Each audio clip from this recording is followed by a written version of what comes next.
Olá! Nessa aula eu vou falar sobre a estratégia CT Ishimoku, que nada mais é que uma adaptação da estratégia CT Scalping para Day Trade e CT Swing Trade, que é utilizada para Swing Trade, que é a estratégia do canal das médias, com uma ideia nova que foi idealizada pelo Júnior, que é aluno do curso Forex Descomplicado, que é marido da Cissa Grilli, que é minha coach e parceira do Clube do Trader, no qual ela ministra hangouts de coaching em grupo para os alunos do curso. E o Júnior é um cara que, apesar do pouco tempo de mercado que ele está beirando um ano de mercado, ele tem uma vivência prática muito grande e já trabalha em alta performance fazendo day trade há um bom tempo já, com resultados bem expressivos, na casa dos 5% ao dia.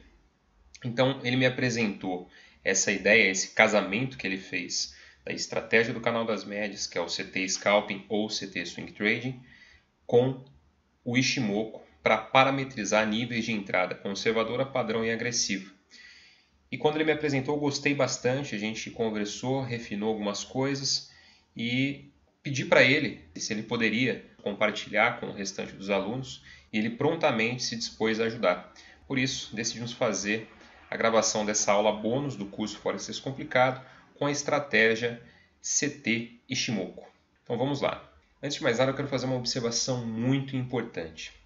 Não existe nenhum sistema mágico. Não existe o santo grau dentro do mercado. A consistência não está no trade system, não está no sistema, mas sim no trader. Para ter sucesso no mercado é necessário ter o sistema como um fator importante, mas não determinante.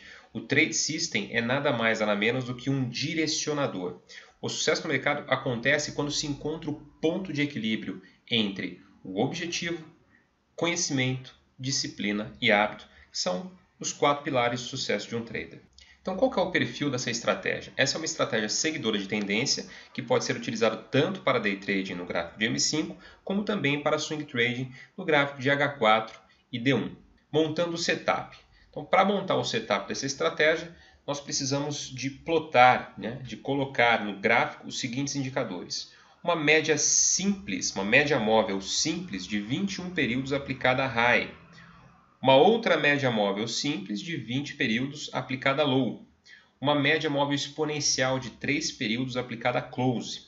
E o RSI de 8 períodos com uma alteração diferente da estratégia CT Scalping e da estratégia CT Swing Trading, que os níveis aqui nesse caso passam a ser de 45 e 55, ao invés de 35 e 65, como é no caso dessas outras duas estratégias, perfeito? Desses outros dois setups.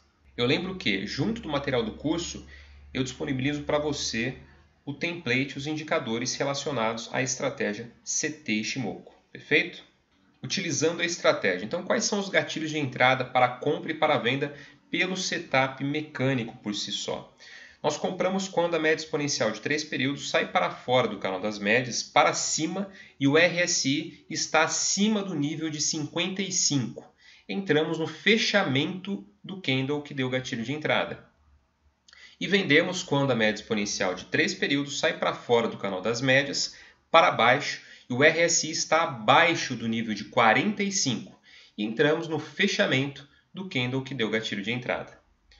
Esse é um exemplo de compra, no qual nós temos aqui a entrada que aconteceu exatamente nesse ponto, o stop loss está posicionado um pouco abaixo desse nível, dessa zona de suporte. Na entrada nós tivemos a confirmação do RSI, trabalhando acima do nível de 55 e a média exponencial de 3 períodos acompanhando o preço, saindo para fora do canal das médias junto com o preço, perfeito? Então esse é um exemplo de compra. Esse é um exemplo de venda, no qual nós temos a entrada nesse ponto, o stop loss posicionado nessa consolidação dessa zona de resistência, o RSI confirmou trabalhando abaixo do nível de 45 e a média exponencial de 3 saiu para fora acompanhando o preço, dando gatilho de entrada pelo setup mecânico por si só. Então, como que nós fazemos a programação do take profit e do stop loss? O stop loss deverá ser colocado em 5 pips acima se venda ou abaixo se compra do candle que deu gatilho de entrada, ou próximo da zona de interesse, próxima ao preço, suporte e resistência. O take profit poderá ser feito com saída parcial. A primeira saída poderá ser a mesma quantidade de pips entre o preço de entrada e o stop loss. Após ter feito a saída parcial, você poderá levar o stop loss para o break-even, ou seja, no mesmo preço de entrada da operação, ou levemente positivo. E a segunda saída deverá ser administrada conforme a movimentação do preço a favor da operação, no qual você também pode utilizar a média exponencial de 3 períodos como parâmetro para trailing stop. Então, esse é um exemplo de gerenciamento do trade, no qual nós tivemos aqui, por exemplo, entrada na ponta vendedora. A entrada aconteceu nesse ponto, onde o preço saiu para fora do canal das médias, aqui representado pela cor amarela. A média exponencial de 3 períodos saiu para fora acompanhando o preço. O RSI confirmou trabalhando acima do nível de 45. A entrada aconteceu nesse ponto, representado por essa linha tracejada branca. O stop loss posicionado nessa zona de resistência formada por essa consolidação anterior ao gatilho de entrada, representado por essa linha tracejada vermelha. A distância do ponto de entrada para o stop loss é de 188 pontos, ou seja, arredondando aí 19 pips. A saída parcial aconteceu exatamente na mesma distância do ponto de entrada para o stop loss, a 188 pontos para baixo. No caso aqui nós estamos com um exemplo de venda.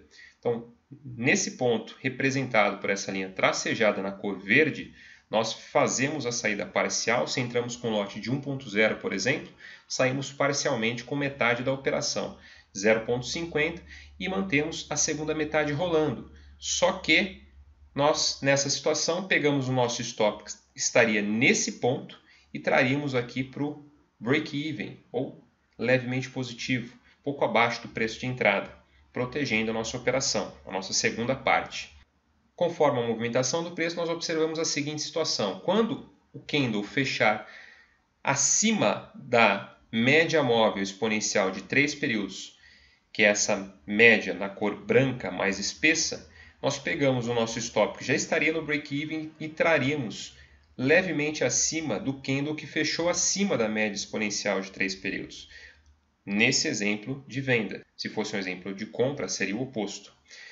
Então, observe que nessa situação o preço não pegou o nosso stop loss, que estaria posicionado nesse ponto, continuou caindo e o candle fechou acima da média exponencial de 3 períodos novamente, somente nesse ponto. E aí nós traríamos o nosso stop pouco acima desse candle que fechou acima da média exponencial de 3 períodos, no qual, nesse candle aqui forte de força compradora, teríamos saído com a saída final, com a segunda metade do trade. Observe que esse trade aqui nos trouxe uma relação de risco-retorno de quase 2:1. Perfeito? Então, esse é um exemplo de gerenciamento do trade, utilizando saída parcial e a média móvel exponencial de 3 períodos como trailing stop para posicionar a segunda parte. Definindo o risco. É de fundamental importância a definição do risco máximo da operação antes de qualquer entrada.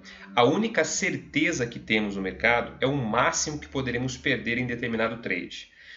Porém, o foco do trade deve estar sempre na meta de ganho. O risco máximo é apenas uma proteção, mas a visualização mental deve estar sempre direcionada para o gain, para o lucro. O risco por trade depende do perfil de cada trader. Eu costumo fazer 4 trades com 0,25% de risco no day trade e 1% de risco por trade para swing trade. Então é isso. Então agora eu passo a palavra para o Júnior, que vai dar sequência na explicação da estratégia do canal das médias em confluência com o Ishimoku, no qual ele utiliza diariamente nas suas operações de day trade. Olá pessoal, tudo bem? Então, conforme prometido, segue o vídeo onde eu explico um pouquinho sobre as confluências do Ishimoku com o canal das médias, como é que eu utilizo esse setup aí na prática, no meu dia a dia, nas minhas operações de day trade. Eu tenho um perfil mais scalper, mais day trade. Estou começando agora a olhar operações mais em H1, H4, para ver se eu consigo trabalhar o meu psicológico para deixar operações rodando, mas por enquanto eu me sinto mais confortável com operações rápidas, onde eu busco aí sempre em torno de uma rentabilidade ao redor de 4, 5% por dia. Hoje eu já trabalho com valor fechado, eu já não olho tanto mais percentual, porque eu tenho a ideia de começar a solidificar alguns valores para que eu vá subindo gradativamente e principalmente com consistência. Então, conforme eu falei para vocês, eu sou formado em engenharia de produção, tenho pós-graduação em gestão empresarial, fiz um curso muito interessante e produtivo na Escola de Negócios de Harvard, voltado para finanças. Eu sou um profissional, ex-profissional, na verdade, da área de supply chain, responsável por áreas de logística, estoque, compras, com mais de 15 anos. Passei por empresas como Nivea, Coca-Cola, a Web, que é hoje a KPMG, A Web foi vendida para uma empresa chamada Brainnet, que foi vendida para a KPMG. E a minha última atuação como executivo foi no grupo Luiz Dreyfus, que, para quem não conhece, a Luiz Dreyfus Commodities é um dos maiores players de commodities do mundo no que diz respeito a soja, algodão, milho, arroz, café, nas principais commodities agrícolas principalmente. E aí, em maio do ano passado, houve uma mudança toda na empresa, eu fui desligado e resolvi entrar de cabeça nessa profissão que me proporciona estar com a minha família praticamente 24 horas, poder trabalhar durante férias, como eu estive agora nos Estados Unidos, enfim, realizar tudo aquilo que antes era um sonho e hoje vem se tornando realidade. Então eu vou passar um pouquinho para vocês sobre como é que eu preparo as operações e depois, já que eu estou gravando o vídeo e tenho que preparar para amanhã, eu vou dar um exemplo ao vivo no GBP, ou no Euro, ou no GER, enfim, no DAX, mas como é que eu uso isso na prática? Então, eu venho aí do gráfico mensal até o gráfico de 15 minutos, traçando suportes e resistências, sempre de acordo com o time frame e espessura, ou seja, quanto maior o time frame, mais forte eu entendo ser o suporte, mais grossa é a minha linha. Então, no gráfico de 15 minutos, eu olho só a máxima, a mínima do dia anterior, preço de fechamento e preço de abertura. E mais importante que isso aqui é esse item aqui, onde eu traço as regiões de interesse com base no fio da vela. O que é isso? Eu olho o fio da vela de principalmente H4 ou no gráfico diário, porque eu entendo ser uma região onde houve uma rejeição de preços. Portanto, a probabilidade, já que a gente só está lidando com probabilidades aqui, de haver concentração de compradores ou concentração de vendedores nessas regiões é muito alta. Então, o preço, quando chega nessas regiões, ele tende a sentir. Ou ele rompe com força, ou ele sente, desce para subir e o mesmo para cair. Mas é uma região de preço que ele sente, então são regiões onde eu sempre procuro entrar com as minhas operações. Eu não opero, dificilmente eu opero, vamos dizer assim, em regiões fora dessas regiões de interesse que eu busco. Mesmo durante o dia, durante o day trade, eu traço novas regiões de interesse em H1, às vezes em M15, quando eu não atinjo a meta, mas eu só trabalho nessas regiões de interesse. Caso eu opte ou eu decida entrar numa operação fora dessas regiões de interesse, a minha primeira atitude é posicionar o stop no 0 a 0. Então, tanto nas regiões de interesse eu já venho fazendo muito isso. O resultado disso é que a minha quantidade de stops ela aumenta, porém a minha quantidade de loss diminui. Então, se eu entro numa posição comprado, posiciono meu stop no 0, e ele pega o meu stop e sobe, eu compro de novo, e vice-versa para vender.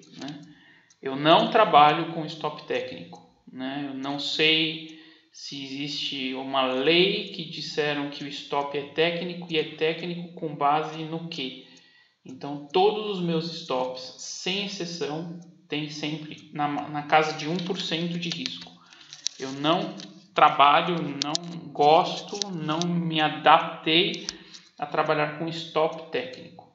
Não sei dizer se é certo ou se é errado, mas sei dizer aquilo que funciona mais para mim ou não funciona para mim. Isso não funcionou. Eu sou a favor de que o preço deve respirar com o dinheiro dos outros, não com o meu. E eu sou a favor de ter dinheiro no bolso e não ficar vendo canseiro tomar retração.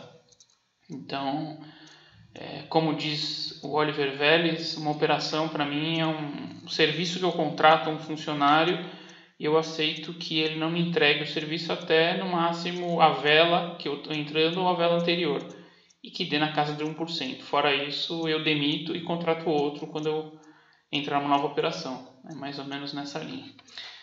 Uso bastante o canal do mercado asiático e abertura e pré-abertura do mercado de Londres para me determinar regiões de oscilação ou regiões aonde eu procuro saber quem é que está mandando mais na negociação, para que eu me posicione logo no começo do dia, logo na abertura do mercado, nos primeiros 10, 15 minutos aí de operação. Tá bom? Então vamos lá. Bom, aqui a gente tem o que eu chamo do canal de abertura, de pré-abertura de Londres, que é esse pequenininho aqui. E a gente tem aqui o canal todo do mercado asiático, que normalmente, exceto quando tem notícias, ele está em consolidação.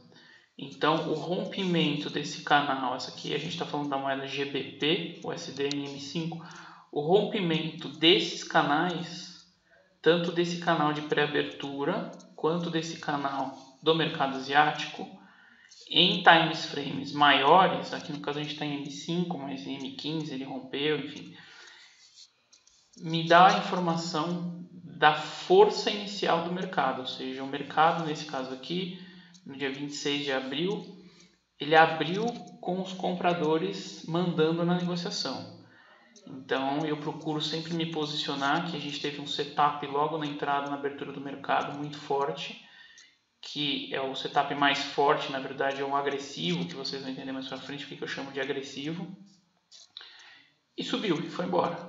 Então eu uso esse canal e esse canal aqui para me dar parâmetros de suporte, resistência e de oscilação do mercado. Ou seja, aonde eu vou buscar a operação?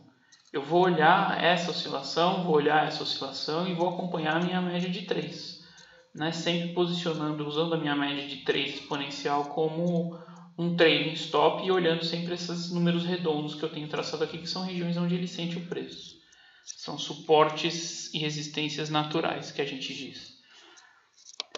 Aqui a gente tem um exemplo que eu vou fazer com vocês, né, ao vivo aqui já para a minha operação de amanhã, do dia 3 de maio, onde eu tenho meu suporte e resistência aqui do gráfico mensal, suporte e resistência do gráfico semanal e do gráfico diário, né, sempre próximo ao preço, e de acordo com a cor e a espessura eu vou arredondando o número de acordo com o nível do suporte e resistência. Então aqui para mim é um suporte e resistência mais forte, menos forte e máxima, mínima e fechamento do dia anterior de M15, que são essas linhas pontilhadas. Eu tenho aqui agora o exemplo das regiões de interesse, que é o que eu chamo, ou seja, os fios da vela. Aqui a gente está em H4, onde o preço sente essa região. Então são regiões que eu vou buscar as minhas operações de compra ou de venda de acordo com o setup, com o sinal que eu vou ter nessas regiões. Por quê? Porque são regiões que já houve uma rejeição de preço aqui, por exemplo, por parte dos... Aqui tem uma concentração de compradores que empurrou o preço para cima, aqui tem uma concentração de vendedores que empurrou o preço para baixo e assim por diante. Então, essa concentração de compradores, claro que sempre foram entrando mais compradores, mas deu um impulso do preço para cima. Então, são regiões que eu fico atento para que eu faça as negociações.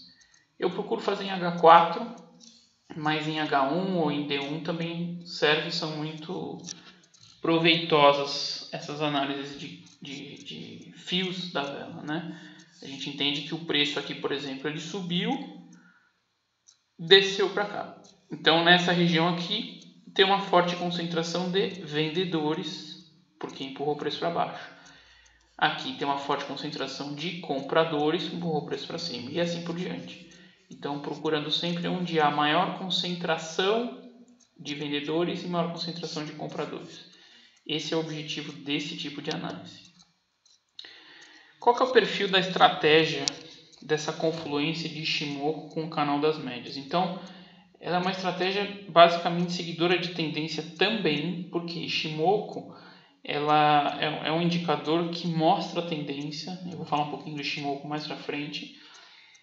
Mas principalmente, esse resuminho aqui é muito proveitoso e interessante quando a gente analisa quais time frames são mais assertivos. Por que um time frame maior ele é mais assertivo do que um time frame menor, principalmente para estratégias seguidoras de tendência? A estratégia serve de M1 até gráfico mensal, tá? Mas quanto maior o time frame, mais assertiva a estratégia é, mais forte é o sinal, mais forte é o setup. Por quê?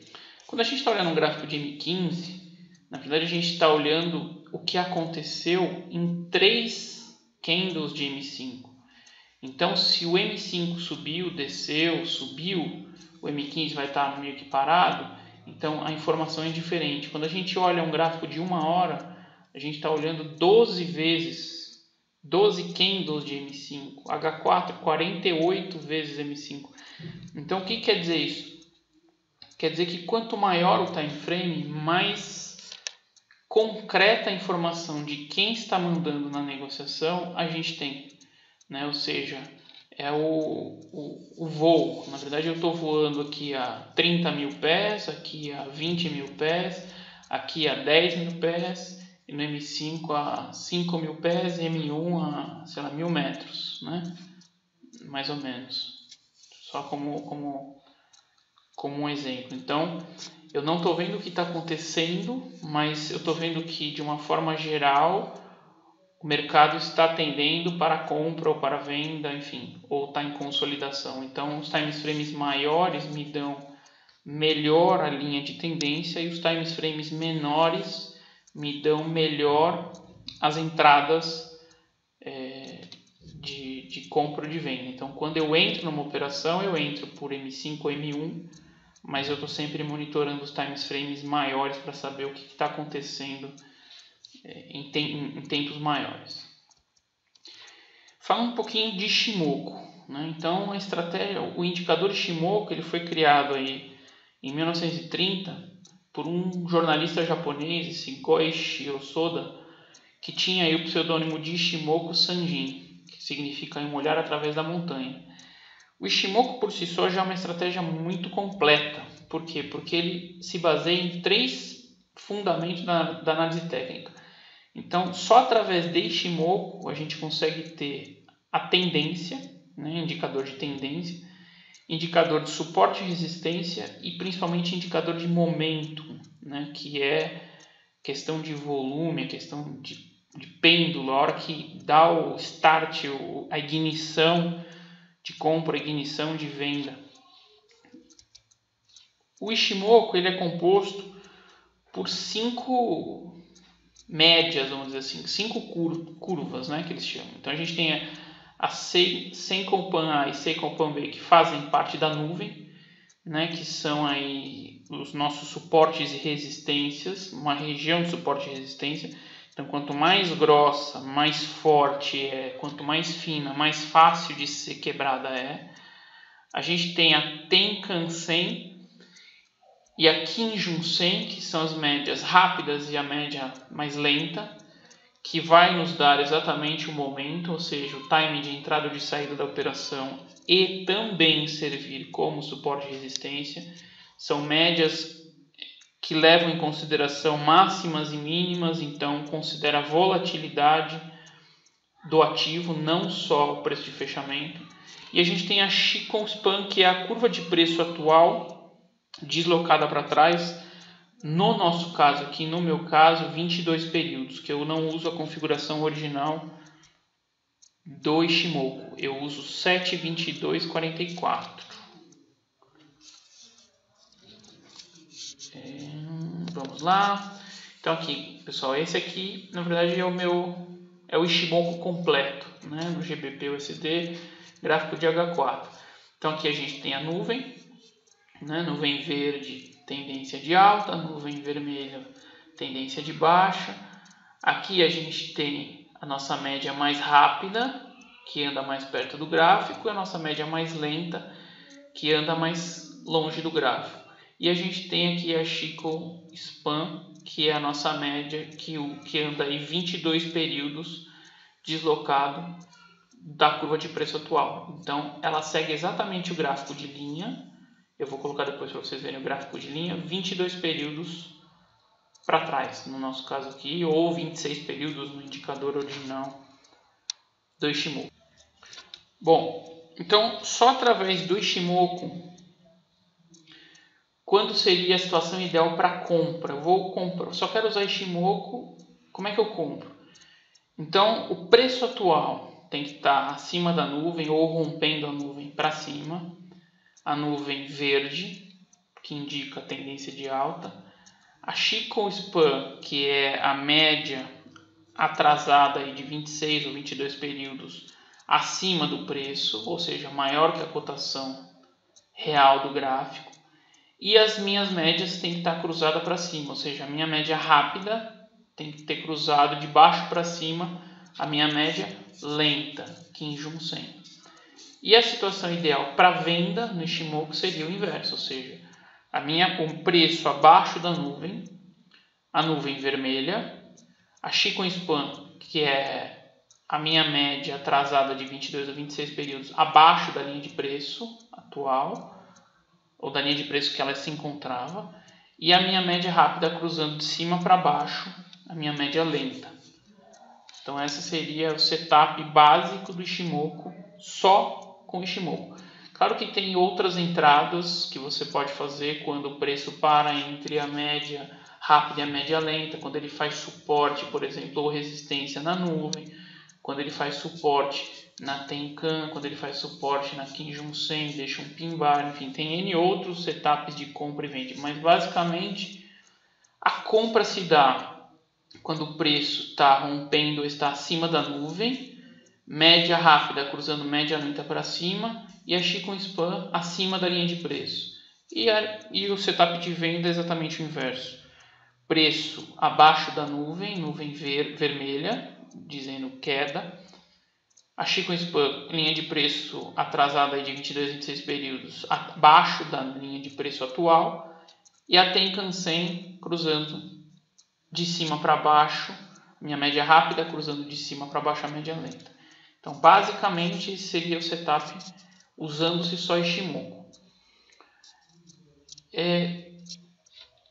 Quando a gente conflui a estratégia de Ishimoku com a estratégia das médias, o que eu identifiquei? Bom, primeiro que como eu não busco tendências longas, eu não busco ainda swing trade, eu não tenho necessidade de usar as três médias, a média rápida, a média lenta e a média atrasada. Né? Eu identifiquei só a região de suporte e resistência das nuvens. Então, para mim, tanto faz a cor da nuvem e sim importa a espessura da nuvem e importa se o preço está abaixo ou acima da nuvem para que eu entre numa operação. E eu identifiquei também, junto com a nuvem, 3 níveis de entrada. Então, eu tenho aí 3 tipos de confluência que eu vou mostrar para vocês, aonde eu vario o meu lote de acordo com a entrada. Então, ela pode ser uma entrada conservadora, quando eu não tenho tanta certeza. Pode ser uma entrada padrão, quando o meu grau de certeza é um pouco maior. E pode ser uma entrada agressiva, quando o meu grau de certeza do sucesso da operação é muito grande. Então, nesse caso, eu entro bem pesado. Então, o que são esses 3 níveis de entrada? Então, quando a gente fala em entrada conservadora, o meu trade system do canal de médias está dando permissão mas o Ishimoku ainda não. O que eu quero dizer com isso? Eu tenho um setup de compra, por exemplo, no canal das médias, abaixo da nuvem. Então, a nuvem está me dando venda, porque está abaixo da nuvem, e o canal está me dando compra. Eu vou entrar na operação? Vou. Claro que respeitando suportes, resistências, price action, regiões de interesse, mas não vou entrar tão agressivo quanto eu tiver, por exemplo, os dois setups dando no mesmo ponto uma compra ou uma venda. Então eu tenho um candle estourando um canal para cima, média de 3 apontando para fora do canal, RSI dando condução, estourando também a nuvem para cima. Então aí eu entendo que houve a confluência dos dois setups. Nesse caso eu entro mais agressivo possível. E uma entrada padrão, que eu chamo, na verdade, quando eu tenho um trade system dando condução a outro trade system. Então eu tenho um setup no canal das médias de compra, por exemplo, acima da nuvem de Ishimoku. Então eu estou tranquilo para entrar nessa operação. Ou tenho um setup de venda abaixo da nuvem de Ishimoku. Para exemplificar melhor, eu tirei alguns prints aqui de entrada conservadora, entrada padrão e entrada agressiva. Então, o que eu chamo de entrada conservadora?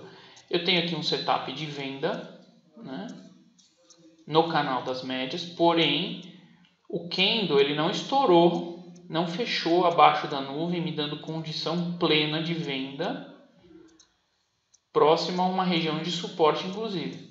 Mas eu tive aqui um aumento de volume, ou seja, entraram contratos vendedores nessa região, me dando condição tranquila de entrar na operação. Porém, o preço pode sentir essa região da nuvem, porque é uma região de suporte e resistência razoavelmente grossa, e voltar para trás. Então eu entro nesta operação com o meu lote conservador, que eu vou falar para vocês mais para frente o que eu quero dizer com isso. Então esse é um exemplo de entrada que eu chamo de conservadora. Tá? Entrada padrão.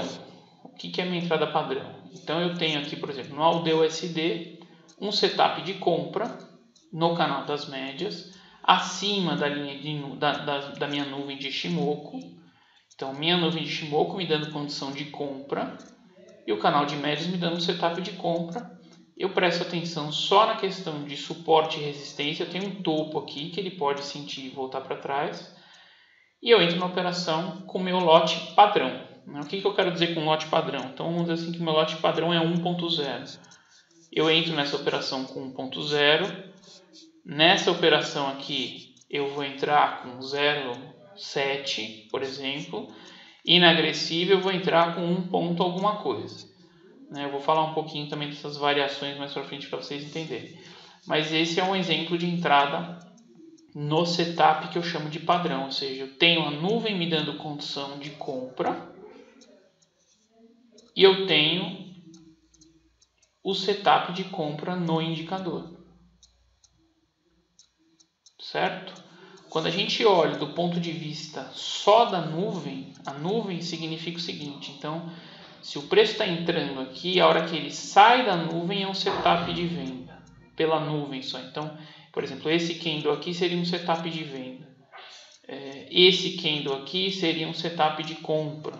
Né? Seria talvez aqui uma confluência do canal com a nuvem, que está meio feio, pequenininho, sem volume. Então, por isso que não chamou tanta atenção.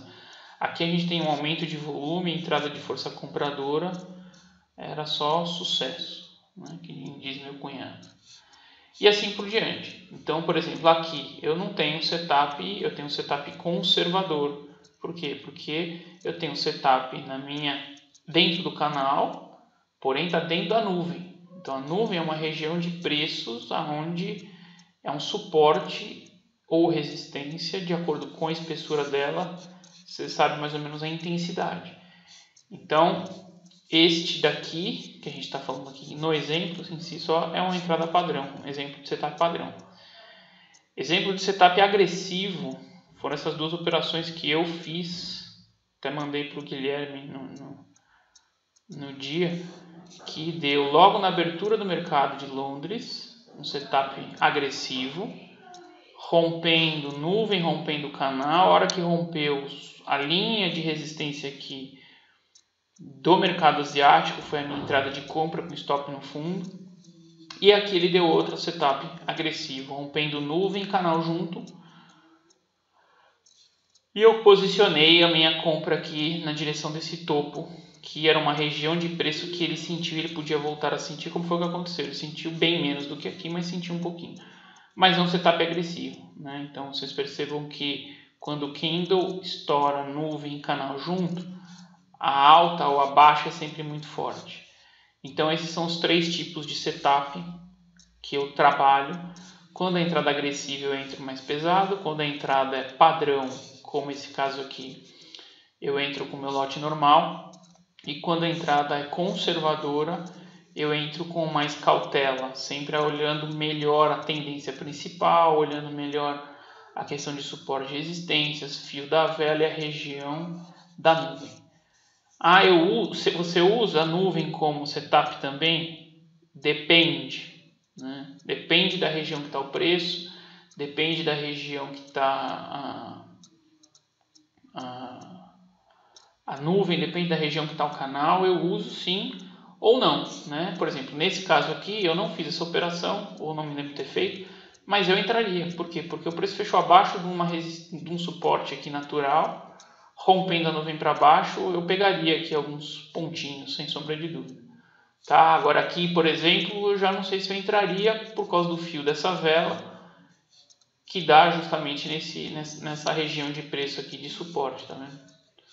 Então talvez eu não pegaria essa quedona aqui, mas vai muito do momento, muito da hora, muito do instante aí de operar, do sentimento, se eu já bati a meta, se eu não bati a meta, enfim.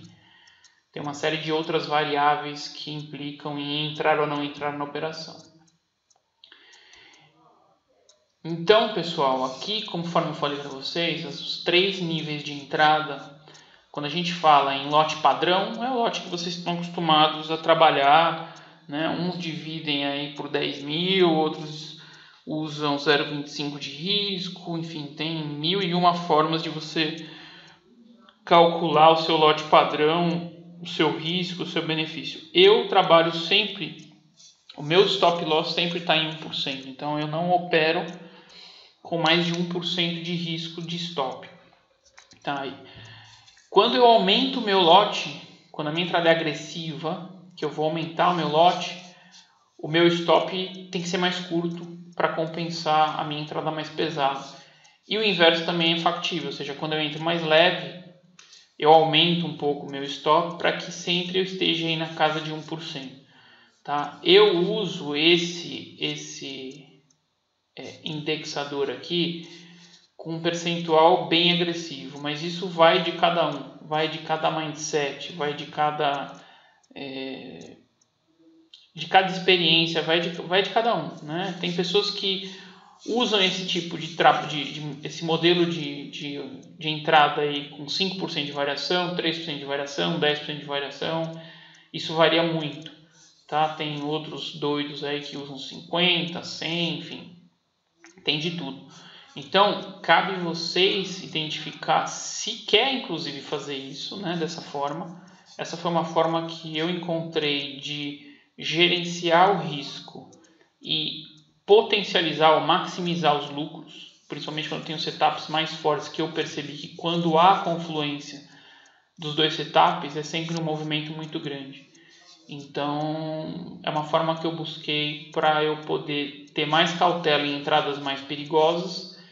Em contrapartida, quando a entrada é mais favorável, quando está mais favorável, eu aproveito aí melhor a tendência. Aqui eu coloquei, já no final da apresentação, algumas coisas que fizeram todo sentido para mim nessa minha caminhada, nessa minha evolução como trader. Claro que com o suporte da minha coach, da Cissa Grilho, eu tenho o privilégio de ter uma esposa coaching que me ajuda muito. Na verdade, eu sou coachado, vamos dizer assim, 24 horas por dia quase, mas fizeram toda a diferença em comparação com pessoas que estão aí no mercado há muito tempo, muitos anos, e ou não tiveram consistência, ou vivem quebrando contas, enfim. É muito difícil eu operar contra a tendência, tá, pessoal? Eu não gosto, não me sinto confortável. Se eu opero contra a tendência, são operações muito rápidas que eu faço, porque eu não pago para ver se eu acertei a inversão de tendência ou não. Eu prefiro ser mais cauteloso com isso. É importantíssimo olhar sempre o todo e não só o time frame que vocês estão operando. Então, precisa saber o que está acontecendo em time frames maiores, em time frames menores, o que está acontecendo no gráfico mensal, semanal, diário, para que vocês não tomem aí umas chicotadas do mercado. O mindset de vocês precisa estar ajustado para o lote que vocês estão trabalhando. Então não adianta vocês terem uma conta de 10 mil dólares e operar com 0.01 ou operar com 1.0 ou 10.0 se vocês não se sentirem confortáveis, confiantes com esse tipo de operação. Então o lote, o tamanho da operação de vocês precisa estar alinhado e ajustado ao mindset de vocês, às crenças de vocês. Não lutem contra as crenças de vocês, trabalhem as crenças de vocês, que é muito diferente. Importantíssimo acompanhar a estrutura do mercado e o volume, mesmo sendo o volume da corretora, ele te dá uma ideia aí de entrada de compradores, de realização de lucros de compradores, entrada de vendedores, realização de lucro de vendedores, força maior do mercado, enfim, qual é a tendência maior do mercado. Então é importante avaliar aumento de volume, decréscimo de volume de contratos, enfim. E também algo que eu não vejo muito as pessoas comentarem, mas eu observo isso, cada candle é uma negociação, é um processo de negociação. E um processo de negociação, até pela experiência que eu tenho dessa área do meio corporativo, ele pode ser muito tenso, ele pode ser nervoso, ele pode ser tranquilo, ele pode ser frenético, ele pode ser calmo. Vocês precisam identificar como é que o preço está se movendo naquele candle. Ele está subindo, descendo tranquilo, ele está nervoso, ou seja, ele está um candle de compra, mas batendo embaixo para descer direto, rápida. O fio da vela tem fio da vela grande, pequeno. Ou ele está frenético, né? Ele não sabe para onde vai, para cima, para baixo, para cima, para baixo. Para vocês identificarem isso, olhem numa notícia em gráfico de M1 ou M5, que vocês vão começar a entender a diferença de um candle tranquilo, calmo, nervoso, frenético, enfim, para vocês saberem o que aquele candle está dizendo para vocês. O candle, para mim, diz muito mais do que vendedores dominando, compradores dominando. Ele pode me dizer o seguinte: olha, os compradores estão dominando, mas os vendedores está por um fio de cabelo para os vendedores tomar a negociação, de acordo com a oscilação desse preço dentro do candle, de acordo com o fio da vela, de acordo com o tamanho do corpo, de acordo com o volume. Então eu tenho um candle de 360 pontos sem volume, né? O que quer dizer isso dentro do contexto? O que não quer dizer? Então isso é primordial observar esse tipo de coisa. Suportes, resistências, tendências, principalmente nos time frames maiores, não é porque deu um setup no canal, no Ichimoku, confluência, que vocês precisam entrar na operação. Às vezes eu entro em operação que ainda não deu setup, que o setup só confirma que eu fiz a coisa certa. Às vezes dá o setup e eu entro depois. Observem suportes, resistências, tendências antes de entrar na operação, né? A operação ela não pode ser mecânica, pessoal. Não adianta, não existe operação mecânica. Cruzou A com B eu compro, cruzou C com D eu vendo. Não existe isso. Você pode ter um setup maravilhoso e tomar um stop. E assim como você pode não ter setup nenhum e fazer a meta do mês inteiro. Então, olhem suportes, resistências, tendências. Olhem price action, olhem números redondos, olhem consolidações, olhem rompimentos, a direção que está o canal e assim por diante. Preparação de gráfico para operar no dia seguinte ou no dia que vai se operar é primordial. Vocês precisam saber o que o gráfico está fazendo naquele dia, naquela semana, naquele mês, né? Utilizando aí Fibonacci, utilizando todas as ferramentas que vocês já conhecem e que funcionam, porque se não funcionassem não era ensinado até hoje, alguém já tinha descoberto que não funcionava, né? Então, sempre preparem a operação de vocês do dia seguinte, tá? Acompanhe a operação de acordo com o trade system de vocês.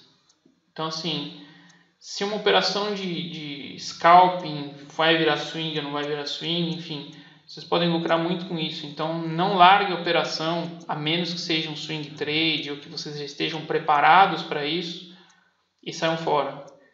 Dinheiro bom é dinheiro no bolso.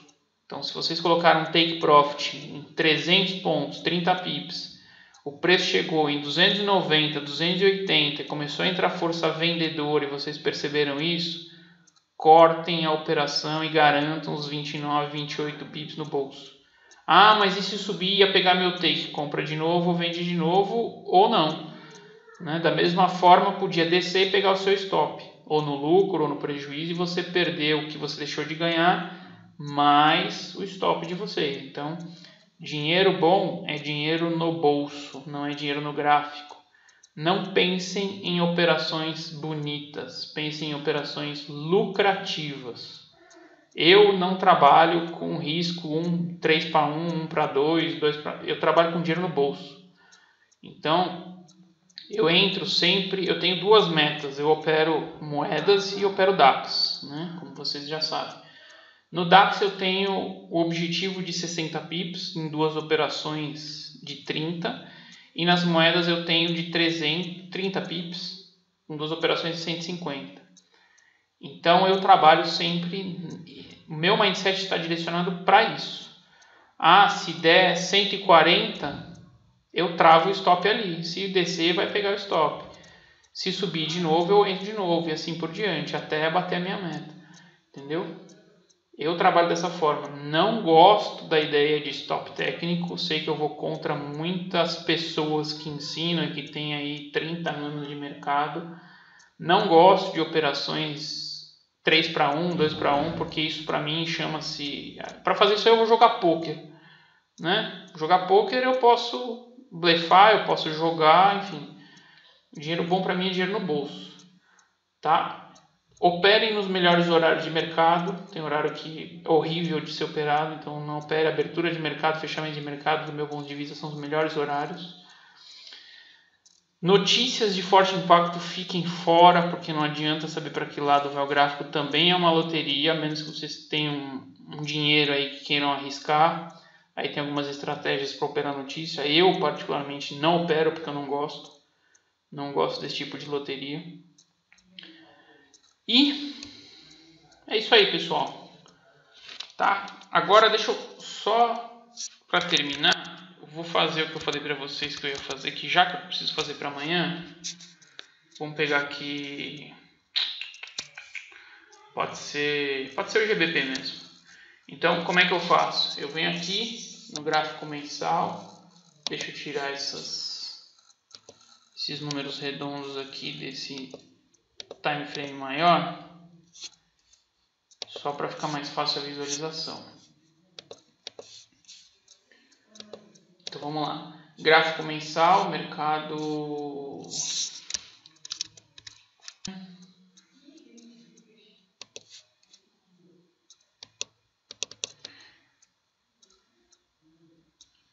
Então o que eu faço? Eu venho aqui e vou colocar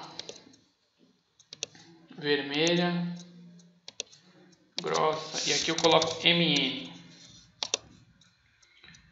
Então aqui a gente tem, que eu estou no gráfico mensal, aqui eu vou ajustar 1,38, eu sempre deixo o mais redondo possível, então 1,40 mil.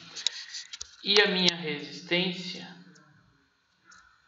o preço está aqui, seria aqui mais ou menos, que seria 1,48, 1,5.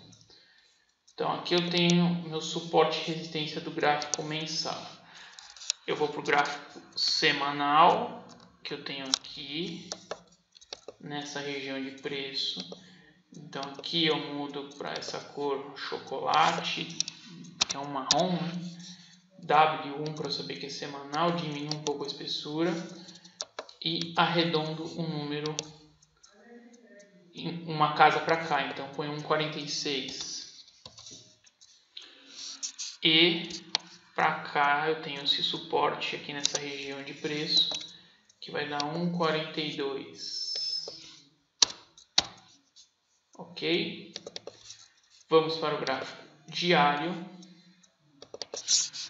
E no gráfico diário, a gente tem aqui este canalzinho dessa região aqui. Vamos colocar aqui em mudar esta cor para esse nave D1 e diminuir um pouco a espessura. E vamos colocar aqui em 1,44,200. Vamos ver onde ele vai. Aqui tá bom, mas aqui eu tenho um outro. Na verdade formou esse canal aqui. Então aqui eu tenho 1,45,300. Então aqui eu estou com o meu suporte e resistência no gráfico diário. Vou para M15. Coloco aqui a minha máxima do dia de hoje. Vou colocar preto, tracejado.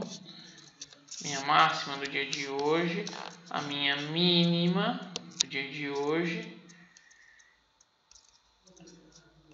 e o preço de fechamento que vai estar aí nessa região aqui. Amanhã eu ajusto ele, né? O preço de fechamento e abertura do dia que está aqui, falta aí mais 2 candles de 15 minutos mais ou menos, então tá feito. E vamos para H4 agora ver o fio da vela, o H1. Ó, em H1, D1,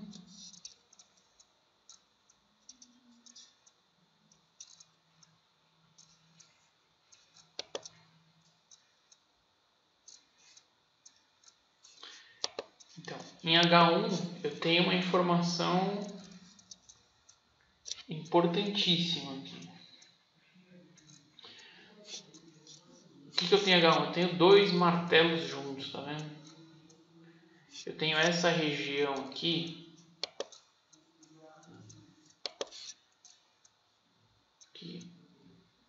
bem aqui.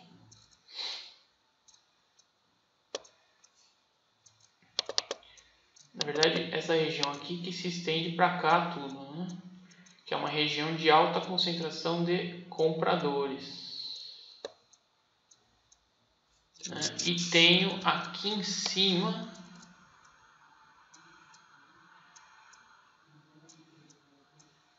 uma região de vendedores. Então vamos ver em H4 o que acontece com isso. Em H4 é isso que está me dizendo também. Eu tenho aqui uma região que dificilmente vai chegar amanhã, mas não se sabe, de compradores em H4, só para que vocês saibam como é que eu faço. Então o mercado, a hora que passou aqui, ele subiu direto. Essa região de vendedores aqui já foi rompida hoje, então eu tenho aqui, ó, esta região aqui já foi rompida, né? Já rompeu, ele desceu, não teve força para descer, então os compradores estão mandando na negociação. Então o que eu espero amanhã na abertura do mercado? Eu espero aqui em M5 um setup de compra aqui. Eu sei que nessa região ele vai sentir. Perdendo essa região, ó, esse aqui, nesse caso aqui, a gente pode até colocar em M15 aqui, que essa é a região que ele está sentindo de preço.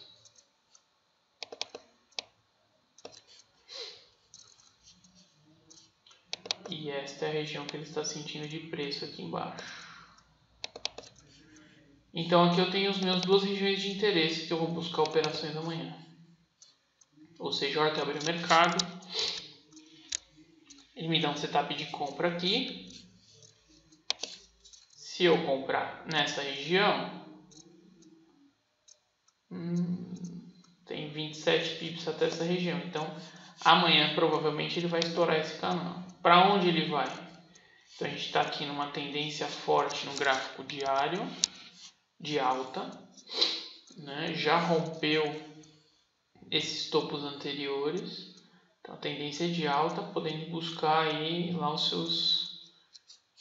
seus próximos níveis de parada, sendo o primeiro aqui nessa região de 1.48.000. Aliás, 1.48.000 exatamente. Então devem buscar aqui os seus 1.48.000. Certo, pessoal? A gente tem aí a expansão de Fibo, então ele pode chegar, enfim. Tem uma série de coisas aí que pode ser feita. Né? O preço deu uma respiradinha e subiu direto. Divergência a gente não tem nenhuma no diário. No H4 a gente tem uma leve divergência aqui. Então deste ponto para este ponto, ou seja, eu tenho uma divergência aqui.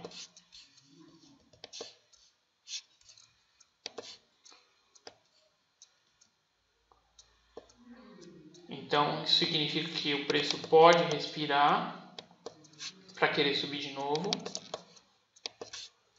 E no H1 a gente tem uma leve divergência também. O M15 ele já está descendo, já está fazendo topos descendentes com fundo. Então a gente tem um triângulo aqui, na verdade, né?